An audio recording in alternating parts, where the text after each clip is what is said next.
Startup Podcast PH is co-produced by Sprout Solutions. Check out our partners in the description. Startup Podcast PH is at UPB Silbi, Social Innovation Laboratory and Business Inclusion, TBI here in UP Baguio, and we're interviewing Cordillera startups. We have Upcast doing valorization of agricultural waste and its founder, Roland Hipol. Hello sir, kamusta po kayo? Magandang hapon. Yes. First of all, kakarating ko dito sa Baguio City and grabe, thriving din. Emerging but also thriving din. No? Ang daming mga ginagawa dito. So, very active actually ang ecosystem din dito. And we're very honored to have you, Sir Hipol. You're actually a professor dito sa UP Baguio and right now you're an incubatee ni UPB Silbi. Yes. But ayun sir, wag natin patagalin pa. Okay. So ano nga ba si Upcast? And kumbaga, ano ba yung ginagawa niyo dito na startup or kumbaga, I think connected siya sa research, no? Na Yes. ginagawang business, na ginagawang Okay. innovation. So can you know more Yes. about that, sir? Siguro we can start with the funded project that is essentially the reason why we have this particular startup venture. So fortunately, we have been a recipient of a DOST funded project in trying to describe the extracts coming from the waste materials generated from the coffee industry dito sa Cordillera. So yun yung on the scientific side yun. So dinescribe, kinaracterize yung extract. And then moving forward, so we have had several conversations with fellow professors and of course from the entrepreneurs themselves. At sabi nila, magandang makapag-develop tayo dito ng isang technology para makapaggawa ng isang product na ihain natin sa community. Yun. So technically yun yung kanyang naging process kung paano nabuo itong So basically, venture you're idea innovating the agricultural waste, specifically coffee, Yes. So para yung waste byproduct nito ay magawa pang into something. Yes, into Bago something. natin puntahan yung into something na yun, Yeah. alamin muna natin, sir, yung coffee industry dito sa Baguio City or sa Cordillera. Yes. I'm familiar na medyo maganda nga ang mga Mhm. coffee dito, pero can you know Yes. more about that, sir? Gaano ba kalakas or kumbaga yes. kadami rin yung mga nagtatanim ng coffee dito? So, Yes. kumusta ba ang coffee industry dito Ayan. sa Cordillera? Like in any region of the Philippines na nag-grow ng Arabica coffee, hindi kayang punan ng lahat ng mga growers yung actual demand sa Pilipinas pa lang. So, yung ating mga cafes, usually, syempre, of course, they would always try to look for a local sourcing of their coffee. Pero dahil sa unahan sa pagkakuha ng mga products na ito from the farmers, necessarily or kailangan nilang mag-angka. So yun yung nagiging problema in a way dahil kulang nga yung mga farmers na nag-grow nito.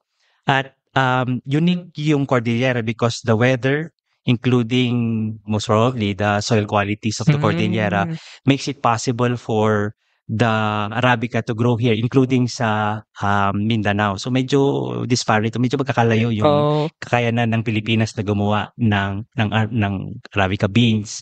Pero ayun yung sabi na nating blessing ng Cordillera dahil the climate and the soil is very much attuned to the needs of the coffee plant. However, having said that, yung demand for it ay hindi kayang punan. So yun yung reality of it. Yeah, pero marami naman talagang coffee drinkers sa Pilipinas Yes. at sa buong mundo. And parang hindi naman siya talaga kayang punan ng isang city lang or ng Yes, isang hindi. region lang. Pero may effect ba, sir, sa pagtanim ng coffee yung bilang mountainous ang Cordillera? Yes. Yung biology nung Arabica, yung strain or yung species ng coffee na tumutubo din sa Cordillera ay hindi niya kayang mabuhay sa lowlands. So, kung familiar kayo doon sa tatlong varieties, we have itong Arabica nga, at saka yung Liberica, yung Kapeng Batangas, at saka yung Robusta. Ito yung ginagawa na instant coffee. Yung usually kapag instant coffee yan, yung Robusta. So marami tayong kape sa Pilipinas, pero yung Arabica, yun yung limited yung kung saan siya pwedeng i-grow. Kasi yung tolerance niya sa init ay hindi ganun kaganda as opposed to sa tolerance ng Liberica. at saka ng Robusta. And I'm curious lang pala, sir, kasi hindi ako ganun ka-connoisseur sa coffee, ano. May Yes. iba-iba ba ng taste yung mga ito, yung different, Yes. yung Arabica, Liberica, Robusta. Yes. So iba-iba sila ng panlasa din, ano. So, dahil iba-iba yung panglasa, may preference din naman. Like, for example, yung merong sariling, sabi natin, taste flavor yung kapeng barako. Ay, meron talagang may gusto ng kapeng barako. Ang typical doon ay mataas talaga ang caffeine ng Liberica. So, very strong talaga yung Liberica. Yung sa Robusta, mas maliliit yung beans niya, mas productive in a way kasi mas maliliit yung mga puno. Dito sa Arabica ay yung description niya ay mas may body. Yun yung mga kape na yung mahilig magkape sila yung makakapag-describe. Pero ako hindi rin ako masyadong malakas magkape. Pero madidistinguish ko yung flavor profile ng Arabica na mas okay siya sa palate. Pero again, subjective yun sa kagustuhan ng mga tao. Of course. And usually naman, yung mga cafes talaga, na talagang cafe, you could choose the variety of coffee that you like. Yes, and you can even have a blend. Yes. Napuntahan naman sir, yung byproduct, kumbaga yung waste dito, no? Kasi I think yun yung parang main na ginagawa ng inyong startup or ng, kumbaga yung binubuo na dito sa UPBCB, ano. So, what exactly yung waste dito, yung parang byproduct ng coffee? Yes. So, upon harvesting, ang usual na process ay kinukuha manually ng mga farmers yung mga yung cherries from the tree. Coffee, tree ang coffee. Yes. And gaano katagal bago mamunga yung mga yung seasonality ng harvest ay starting October the earliest, tapos hanggang bandang end of March, mga ganon. So short lang pero ang bulk ng harvest ay itong mga Christmas season ng January. So yun yung pinakamarami. So sa pag-harvest ng mga farmers, isa-isa nila yung kinukuha yung ripe na cherry kasi hindi sila sabay-sabay na mahino. So kung pipiliin kung alin na yung parang ripe na. Medyo tedious yun sa farmer, di ba? Pero meron yung mga iba na especially kapag may mataas ng demand, for example, so medyo hindi sila masyadong careful sa paggagawa. So parang yung quality assurance ay after nung harvesting ng beans. So magsusort sila which cherries are okay and which cherries are not okay. So at that pa lang sa quality control ay meron na silang i-disregard na mga coffee cherries na hindi na magpo-proceed sa next step. The next step after, for example, so meron ng waste doon. So after that, meron din namang mga cherries na masasubject ngayon sa depulping yung tawag. So kailangan tanggalin yung balat nung cherry para makuha yung beans. So yung pulp na yun yung inaral namin sa research. Yung balat, basically. So both actually, yung isa ay inaral namin yung mga reject na coffee cherries na hindi na sumama doon sa depulping, at saka after depulping yung mismong pulp. So yun yung inaral namin. At nakita namin na medyo may magaganda siyang mga characteristics na pwede siyang gamitin into some way and transform in some way na may value adding kasi itatapon na lang ng farmers yun. Itatapon na lang? Saan napupunta yun? Wala lang. Kung sa tabi lang, kung saan sila, for example, ito yung bahay, tapos meron yung depulping machine nila sa tabi. So itatapon lang nila kung saan nila. Anong nangyari? Lagi yung fertilizer minsan, ganun? Parang pataba na lang sa lupa okay. So pwede pa rin namang, makikinabang pa rin naman yung farmer in a way kung gagamitin niya pataba. Pero usually reject na talaga siya. Itatapon lang siya sa gilid. So doon na siya mabubulok and then wala nang pakinabang yung farmer doon. So in this case, kung magawan natin ng mabigyan natin ng value, kaya valorization yung title. So may bigyan ng value, yung something na wala ng value, then possibly pagkakaroon ng additional na income yung farmers kasi itatago nila and then pwede nilang ibenta aside from the beans later. Ang galing. First of all, yung valorization, yun pala siya, no? So nagulat ako nung binanggit mo kanina yung term na valorization when I asked you about the tagline, and then binibigyan ng valor ng gating ulit yung natapon na, no? And then Ayun nga actually tama rin na mabibigyan ng dagdag na income yung farmer kasi kumbaga naturally this is something that they already Yes. treat as non-value for them Yes. So ngayon kung magkakaroon pala ng market dahil magkakaroon Mhm. pala ng demand, Yes. magkakaroon din sila ng dagdag ibebenta na Yes. so hindi na lang yung mismong coffee cherry or yung mismong bean Beans. So but ayun sir, so ano naman yung pwedeng mapuntahan nitong mga waste na to? So according sa Ayan. inyong research, Yes. ano yung mga pwedeng gawin? I remember lang pala parang may nabasa ko dati, correct me if I'm wrong, Yes, I'm not yes. bio kasi Ayan. I'm engineering pero Yes, yes. yung parang sabi rin nila balat ng saging, balat ng mangga, may mga nutrients pa rin yun So Yes. parang similar pala ito yung Yes. balat ng coffee cherry, Mhm. ng coffee bean Mhm, ay mhm. pwede pang gawin into something. Yes. But ayun nga sir, so and anong pwedeng gawin dun sa Ayan. byproduct na yun? So yung dun sa research, so ang inoptimize namin dun yung extraction process. So on the engineering side actually, yung sa chemistry side. So anong mga equipment na kailangan sa extraction nung balat. So in-extract din siya or yung Yes, yes. ginagawa pa siyang something, ginagawa siyang liquid or We subjected them to ethanol as extraction agent. So yun. para ma-extract yung mismong Kung ano laman. man yung chemical na laman niya, yun. Okay. So yun yung na-optimize namin doon sa project. Oh. But in this case, so parang na-prove namin na maganda siya to develop the extract itself. But however, so parang kailangan mag-isip ng kung anong form actually, anong product na yan. So yun yung currently pinag-iisipan ng team, pero may mga initial na mga ideas na like the easiest point of entry would be functional food and drinks. Yes. So yun, so parang ano ba yung forms kung kunyari nakuha na natin yung compounds doon sa yung constituents nung balat, tapos so pwede natin siyang gawing ito masa-search naman ito sa sa market yung term na cascara. So cascara is I think a Spanish term that refers to parang balat yun, skin. So yun, so meron tayong mga mina-market online na mga loose leaf. Parang hindi man loose leaf, parang loose. Basta dried lang siya na coffee pulp and then steep lang siya sa water so you can have a drink of it outside. Ganun na. So parang dagdag coffee siya o parang tea siya ng coffee. Para Yes. siyang naging tsaan ng coffee, Yes, but this is unique kasi syempre yung alam natin na yung tsaa, especially yung black coffee, yung oolong, may laman siyang caffeine. Yes. Pero ito mas marami kaysa doon kasi kape siya eh. Yes. Pero lesser than coffee. Okay. Oo, So yung balat nitong coffee, may caffeine pa rin, May pero caffeine. less kaysa sa coffee. Kaysa doon sa coffee beans, but more than the loose tea that we have. So parang gusto mo ng coffee fix pero ayaw mo nang magpalpitate, pwede yun. Saktong-sakto to para sa akin. Kasi sorry, I don't drink coffee that Yes, much. Sometimes pag kayang-kaya, like tipong sobrang umaga. Pero Yes. isa ako sa mga tao na parang pag 3 PM na, hindi na ako pwedeng uminom ng coffee kasi hindi na makatulog. Oo. Saktong-sakto ito kasi ngayon ang naging resort ko, uminom ng tea, yung tipong green tea or yung mga Yes, loose tea. Pero minsan naman, kasi I need it to work to function Yes. Pero parang minsan nakukulangan ako sa caffeine. Yes. So meron palang ganito. Yes. Ito pala yung market din ito actually. Yung intermediate. Yeah. Yes. Oh. At maski na meron siyang caffeine, ibang-iba yung kanyang taste profile kay compared sa coffee. Yes. Kasi doon sa mas tea siya actually Mas yung tea, lasa. May sweetness siya kasi fruit siya eh. So fruit siya.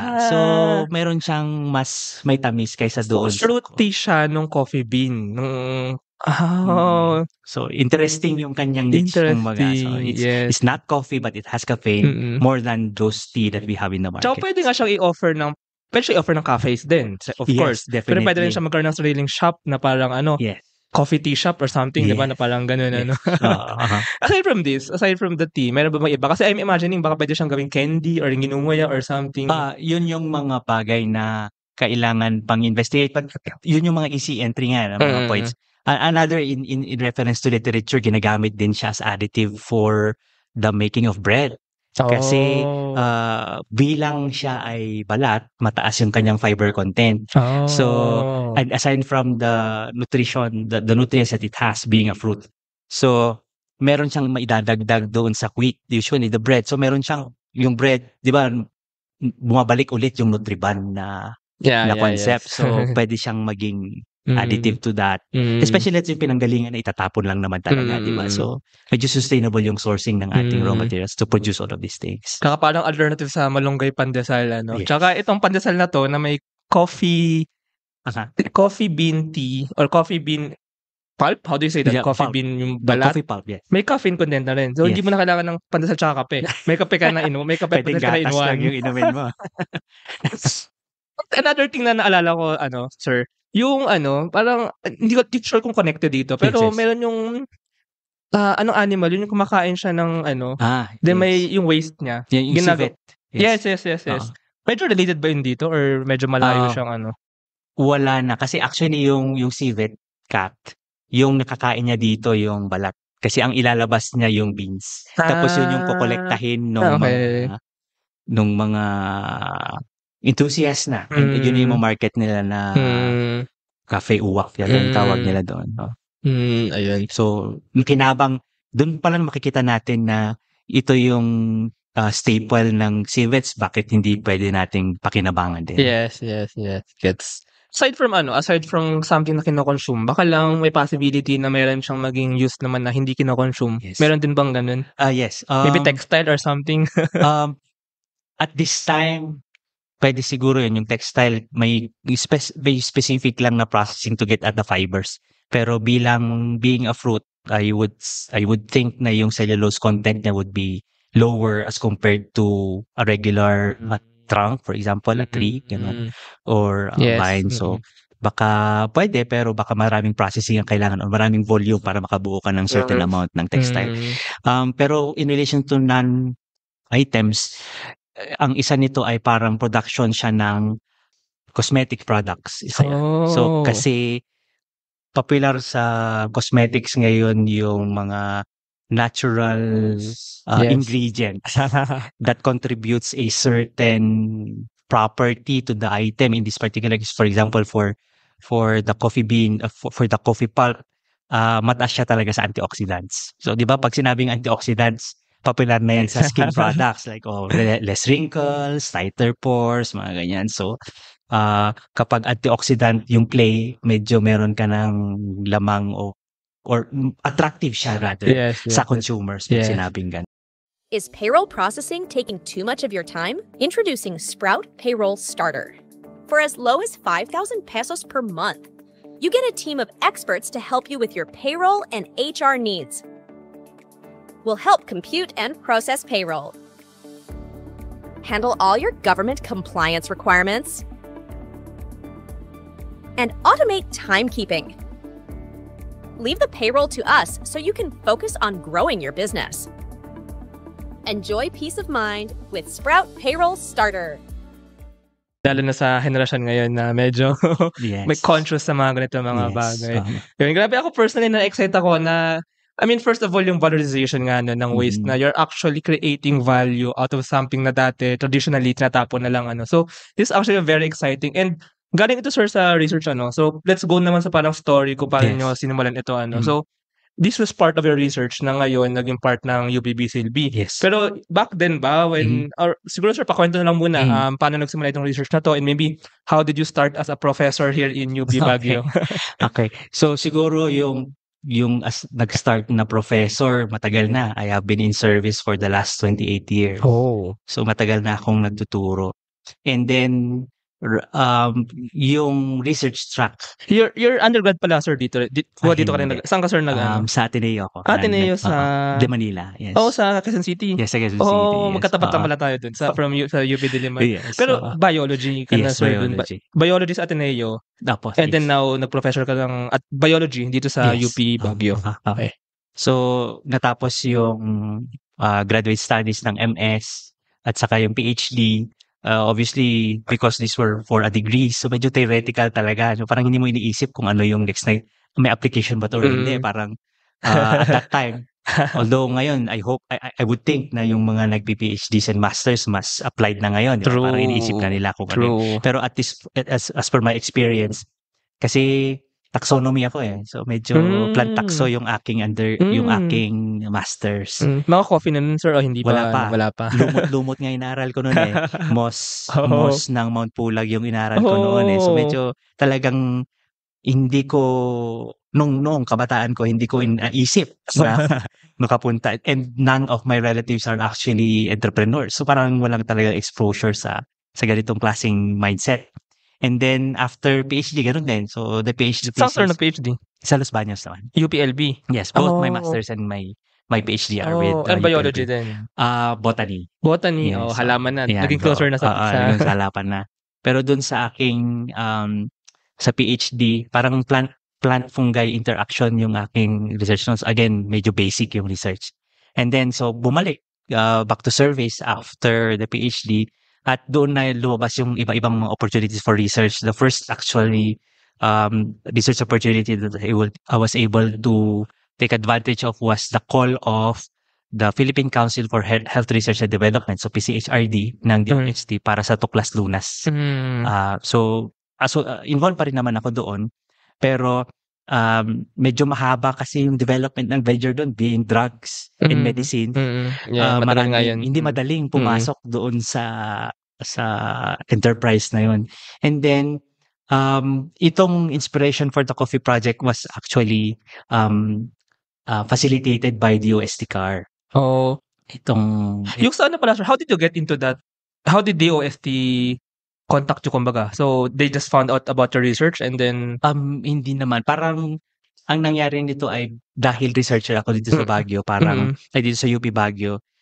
They tap resource persons or some people to meet with mga ganun, groups of technical members of technical working groups, mga ganun. So as extension duties, so nakikipag-interact ako sa DOST CAR.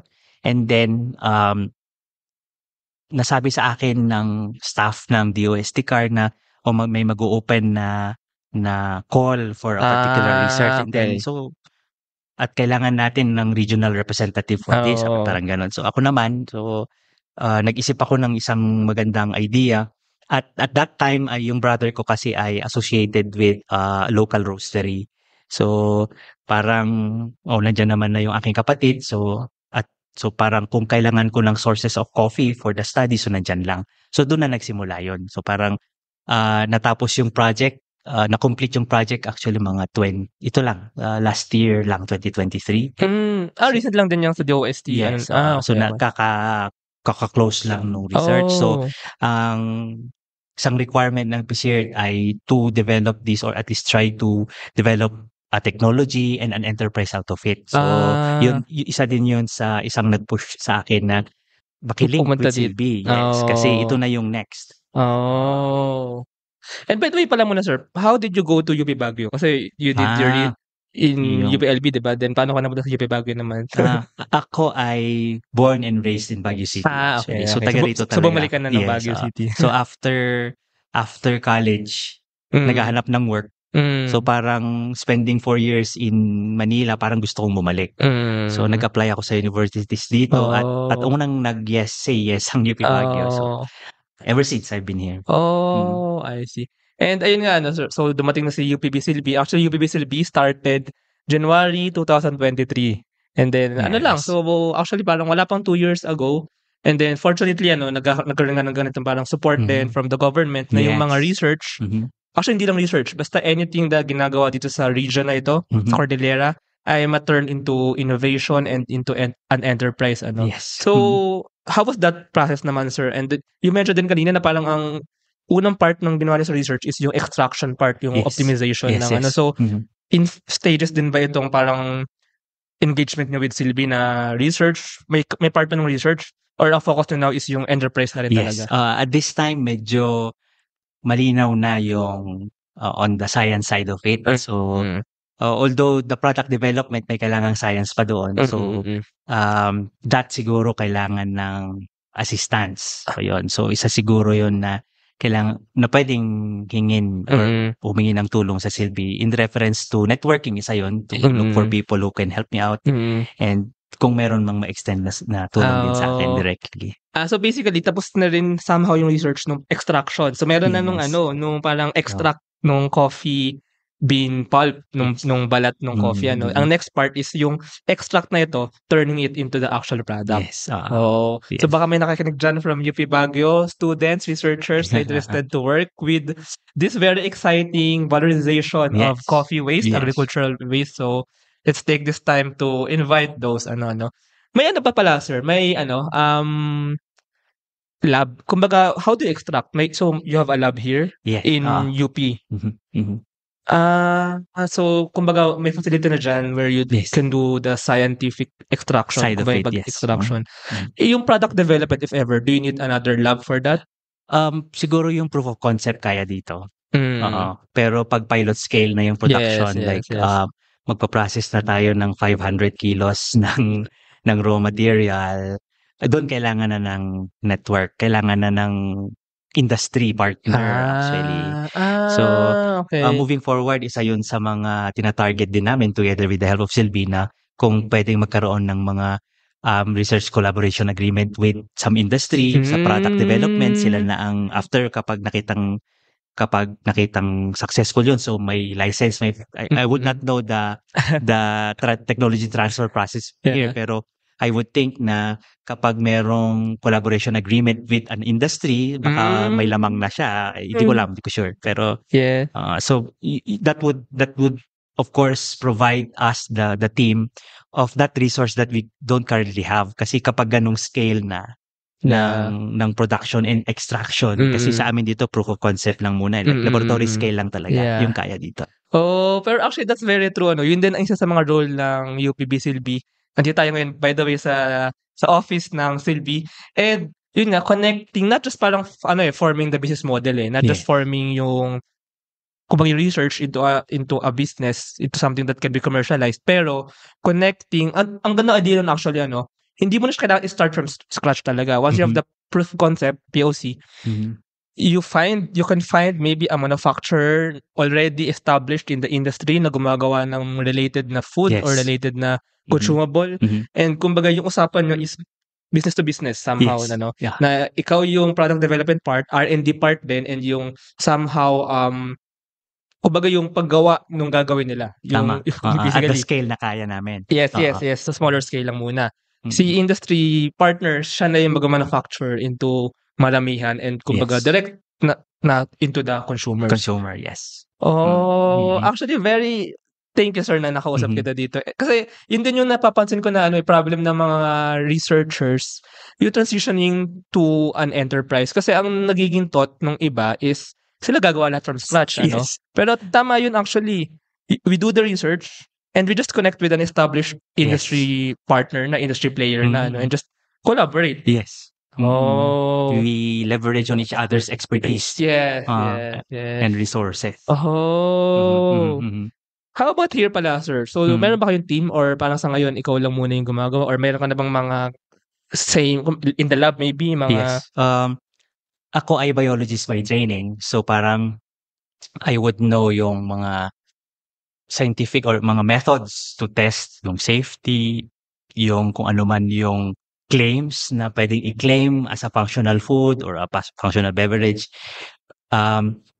Yung aking wife ay pharmacist at saka licensed na chemtech. So doon naman siya sa management ng ensuring that it follows industrial or regulatory the rules for the production of that material. Sa Silbi, nandito yung si Miss Kay Tabago. So, Miss Kisia Tabago, siya naman yung parang entrepreneurial lead, parang ganon. Kasi siya yung sa accounting and business management and anything about money and marketing. So, siya naman yung side na yun. So, at this time, 3 pa lang kami dun sa grupo. I have been asking around, ano ba yung magandang number ng founding team. Actually, parang okay na yung 3. Ganun nga, 3, 4, mga ganyan daw yung... Basta magkakaiba ng expertise. Actually, super magkakaiba ng expertise So parang that's very good mukhang din. okay na. So tingnan natin kung moving forward, doon mo makikita, di ba? Pag nagto-troubleshoot ka na, nahihirapan tayo sa aspectong ito. Doon mo makikita na kailangan pala natin ng isa pa. Actually, dito ko nakikita na first you have to be humble also kasi kailangan mong makita yung kaya mong gawin at yung hindi mo kayang gawin. Kasi kung hindi mo kayang gawin, humingi ka ng tulong. So parang ganun yung maghanap ka ng taong makakatulong sa iyo. Yes, very true. Grabe ang lessons na nakuha natin dito. Pero very true, very true.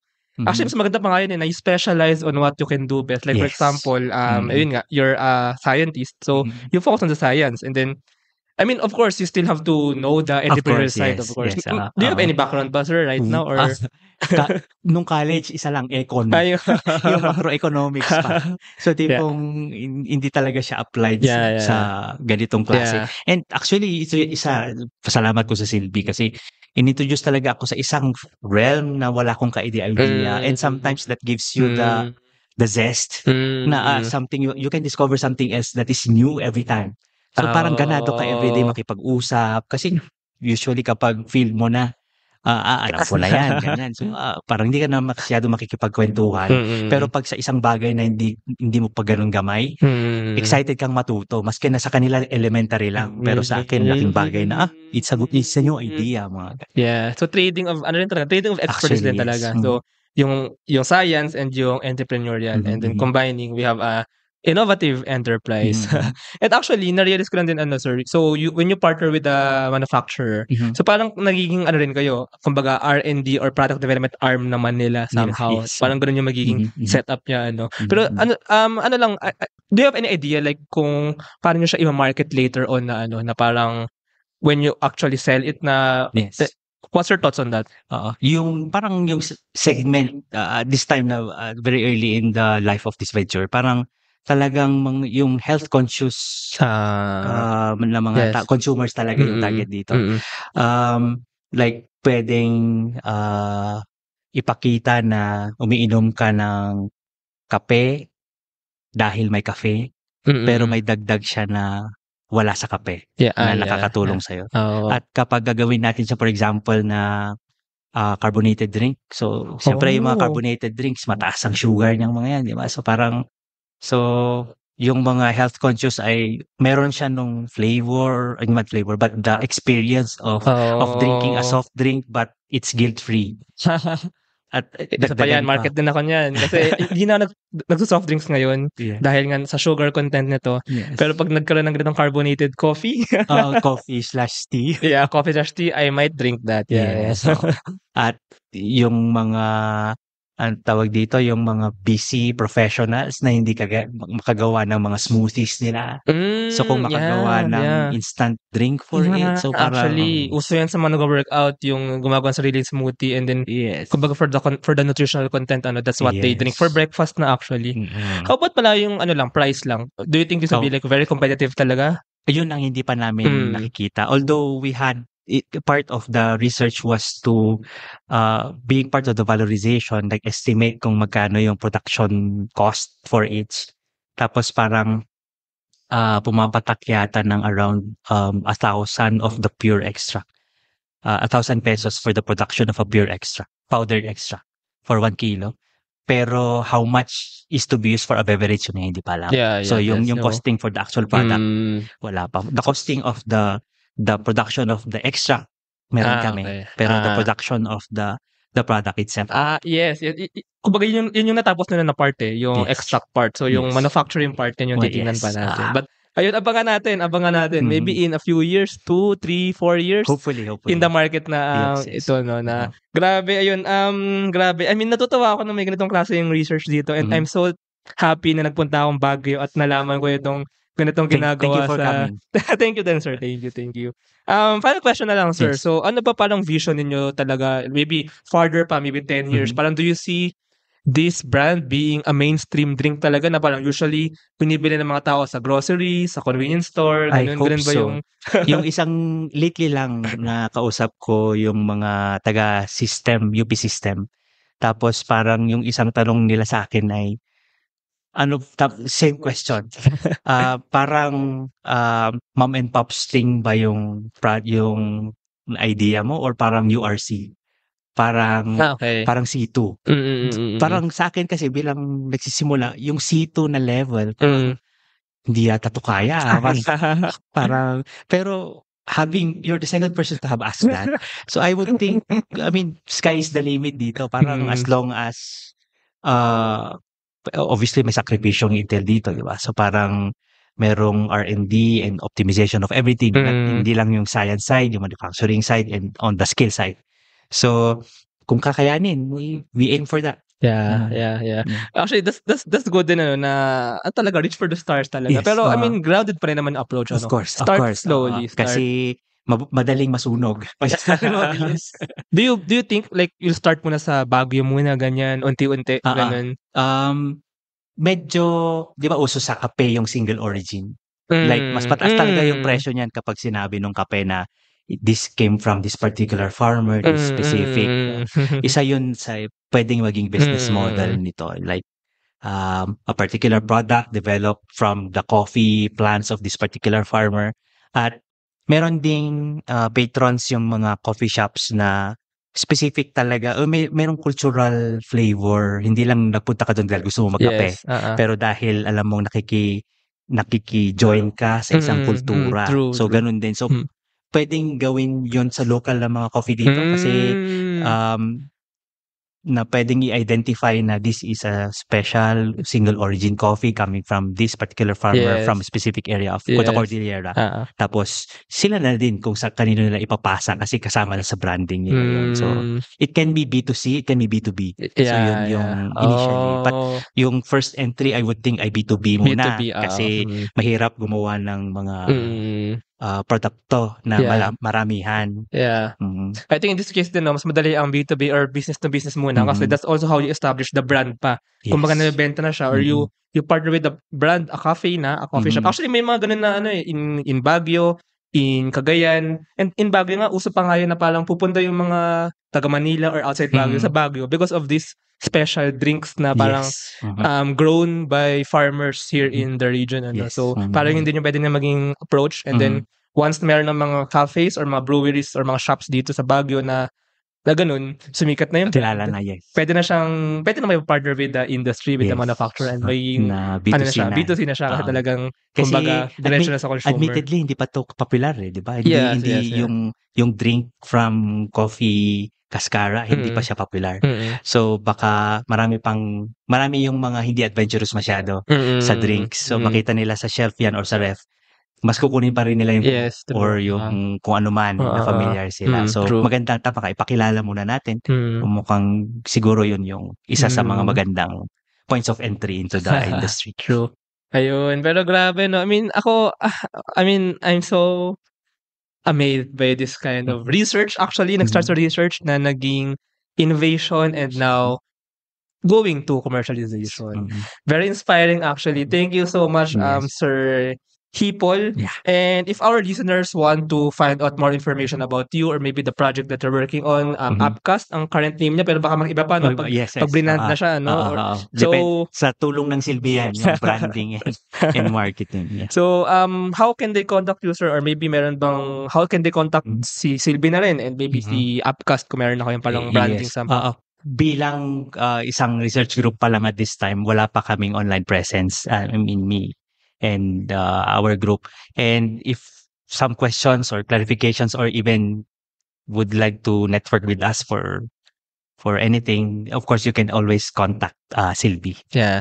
Sylvie has a Facebook page so and an email that you can contact. Yeah, I'll put those links ni Sylvie below. And by the way, si UPB Sylvie ay official partner ng Startup Podcast PH. So, where in the website. So, andun actually yung mga contact details ni UPB Sylvie. So, thank you rin kay UPB Sylvie for being in the community of Startup Podcast PH. And of course, thank you, Sir Roland Hipol. So, pwede na siya hanapin, no? Sa Facebook or sa Facebook, sir? Maybe baka biglang mag-message sa Facebook or LinkedIn, maybe LinkedIn. And ayun, so hanapin nyo na lang din si Sir Roland Hipol. And thank you so much, sir. Thank you for your time accommodating me. Thank you. Thank you very much to our 50 patrons. This episode is super powered by AskLex PH Academy, our official e-learning partner. Get certifications on Lean Six Sigma, project management, data science, and more. 1. CFO services, bookkeeping and tax, and payroll processing for startups and small businesses. Tuala, privacy-focused digital experience for sharing identity information across Web 2 and Web 3 ecosystems. Better Support, a Manila-based BPO company. They are offering a referral program for anyone who can bring in new BPO clients. If you know any Western-based business that might have a need, let us know. Britanna, a cloud-based enterprise-grade ERP solution that fits the small and medium business business budget. Fail Coach, business training, coaching, and consulting for startups and SMEs that are scaling or finding product market fit. Wonder Brand, next generation data science-driven brand strategy and design company for emerging markets. School Tech, all-in-one AI-integrated school and learning management system for small and medium schools. Doon, Philippines' first fully insured peer-to-peer car-sharing marketplace. East Point Business Outsourcing Services, the one-stop shop for streamlined business solutions for MSMEs such as business registration, bookkeeping, and more. And Space Cebu, global co-working space, private office, and meeting rooms for startups, digital nomads, and freelancers. Mamiki Super Pet App, the Philippines' first ever one-stop mobile app for pet products and services. MarketMind Local, a digital marketing company focused in helping small and medium businesses. Mata Technologies, Philippines' premier provider of virtual tours and maps for LGU's real estate, tourism, and private businesses. Hire Business Solutions, provider of the most configurable cloud-based payroll system in the Philippines. Smile, consent-driven digital employment verification service to make smarter decisions faster. Vivico Technologies, IT solutions specializing in software development, blockchain smart contracts, digital wallets, and cybersecurity. Drive Manila, PH's largest peer-to-peer car rental community. Ignite Careers, career matching platform for Filipino talents and hiring companies in the outsourcing industry. Looking for buy and sell online with Sigurado sellers. NutriCoach, personalized nutrition and weight loss programs for you. Benjoy's Food Products, the home of premium bacon ends, tapa, and tocino. This episode is powered by Contact RFID Business Cards, Dohe Philippines, Edfolio, Hive Rooms, Kazam, Codesham, Jure.ph, Big Giant Games, Founders Launchpad, Packetworks, Uplift Code Camp, Pareto Consulting, Agile Data Solutions, Hassel PH, Board Prep, Zales, Sirius MD, Pahatid PH. Please support the podcast through the links in the description.